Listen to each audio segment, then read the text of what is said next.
Hey guys, welcome back to another video. In this one, I'm on my 2-star army account, which is my fresh account that I'm going to do as a giveaway. I'm going to work through this account following all my tips and tricks that I've put in all my videos and use my 2-star teams using only 2-star monsters to get this account up to farming Wrath 10. And then sometime around the global launch, hopefully I'll get to that stage around then, I'll just do a giveaway video and it'll just be like a raffle. The winner gets the account. I'll just give them the details and all that. So starting this account, I'm just going to go through it, explain sort of the things I go through so that new players have a bit of a guide to follow along with. I'm not going to make you watch every single thing that I do. I'm just going to sort of summarize it each week, put little clips in, and hopefully it helps people with their progression. So the first thing you do is you go through the tutorial. It's just basic in all types of games. You got to get through the tutorial first. There's a handy skip button in the top right corner whenever anyone starts talking, so you can skip their whole dialogue if you're like me and you just want to get to the main part of the game. So when we get into it, the first place you go is the floating islands. Now what I did was I worked through the floating islands on normal, cleared it, and then went back through the levels and kept playing them on normal until I had a full set of 2 full sets of vitality glyphs, so 6 glyphs to go on to each of the starters. So yeah, Stone Guard, the Nymph, and the Griffin. And then once I had them all on 2 full sets of vitality, I moved into Advance. And then working through Advance, it wasn't too hard doing that with those guys just on the full sets. And then once I got to the end of Advance, I kept replaying those levels to try and get a few blue or green glyphs just to upgrade.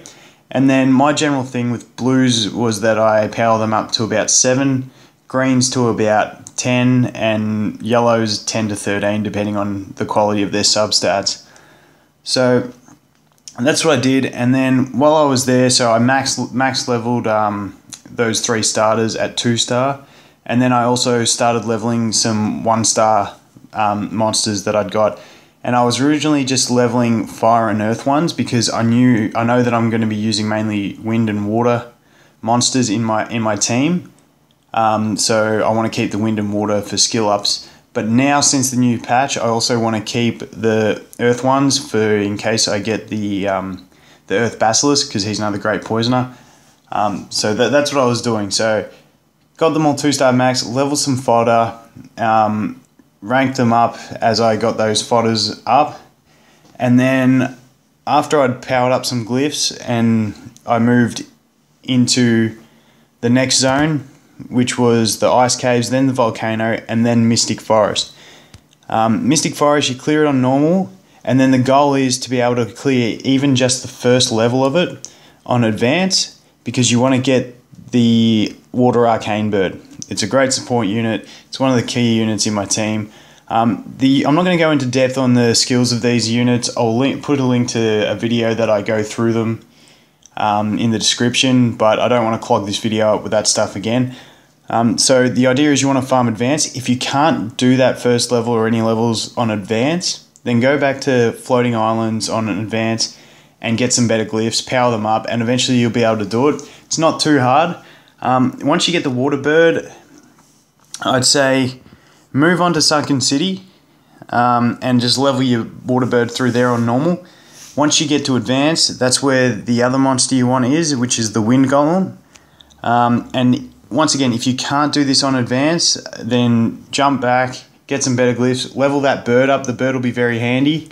I even went and evolved my bird because I just went to the elemental dungeon because it was water at the time and farmed it on level 2, because the fantastic thing about the monsters with a 3-stage evolution is that the first evolution, I'll use this Griffin as an example, the first evolution only requires the small evolution materials, so they're very easy to get. So you can just farm level 2 of those dungeons and get enough to do that.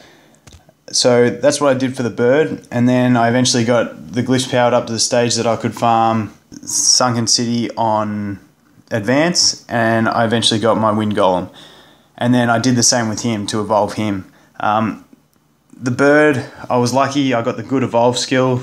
On my main account, I did it 9 times and still didn't get this skill, but this one I got it first shot, so that was lucky. I was hoping to get the other evolve skill on my golem, but I still got the stun, which isn't too bad. And the good thing about the evolve is they get tankier stats, so they're better now. Throughout that time, I also did a bunch of summons. I did 2 9-packs plus all the additional summons you get, and I didn't really get anything from them until one of my last summons. I got my first useful monster, which was the Ice Knight, or the Water Stone Guard. And so what I did was I just put my best green glyphs on him. For now, people, you can look into damage for him, but all I did was speed, HP, and defense. And I put for beginners, especially when you've got 3-star monsters, the flat stack glyphs are much better. And I always glyph all my monsters with speed for the top 2. Otherwise, one of them can be defense or HP, and then defense and HP for all the rest, just because they want to be tanky, and it's just the easiest way to progress early on.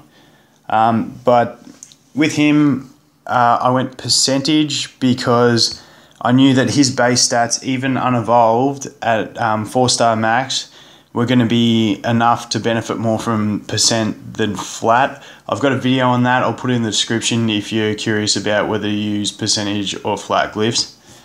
So that's what I did with him, and then I leveled some more fodder just through farming in the floating islands again on nightmare mode, because once I had all those other monsters, the wind golem and the water bird, I was able to get into farming nightmare of floating islands. And this is why I recommend just sit at floating islands. It's the easiest nightmare to farm, and you get the vitality glyphs, which increase HP, which is never bad, and it's just faster and easier.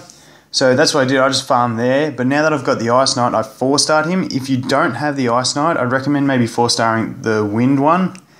But I wouldn't evolve him because he's not that great in the end, but he can farm Nightmare mode of floating islands. I'm doing the Ice Knight because I'm going to evolve him, and then he'll be able to carry me through the rest of these zones for no other reason than just to get the seals for the completion rewards, and that's about it, just so I can do more summons. Because what I'm really looking for is my healer, the Water Nymph, and a Poisoner, which will be the Earth Basilisk or the Wind Assassin. I don't care which one, I'll use either one. And then hopefully a Wind Unicorn as well. But those are the monsters I need at the moment to continue my progression. So all I'm doing is sitting in the floating islands and farming the achievements. So if you go to the missions tab and then go to achievements, number 1 is going to be floating islands, 2 is ice caves, and so on and so forth. But you can see these achievements. I'm close to some of them. The just killing things and just basically repeating the stages get you good rewards. So from here on in, I'm going to be basically doing that, trying to get more seals, get more summons, hopefully get a healer, and then I can start looking into the dungeons. But that's pretty much where I'm at for the end of this. This was my 5th day of play, so not a bad start. My team's starting to look okay. So my Ice Knight's going to be my farmer, my carrier for early on. Then I've got my Water Bird and my Wind Golem as my other 2 key units so far. Eventually the Griffin, the Nymph, and the Wind Stone Guard, they'll just be food monsters basically to get my first 5-star. So that's the progression so far. If this is helping and you want to keep up to date on these videos when I post them, be sure to subscribe, and that's about it. Thanks for watching, and I look forward to seeing you guys in the next video. Thanks.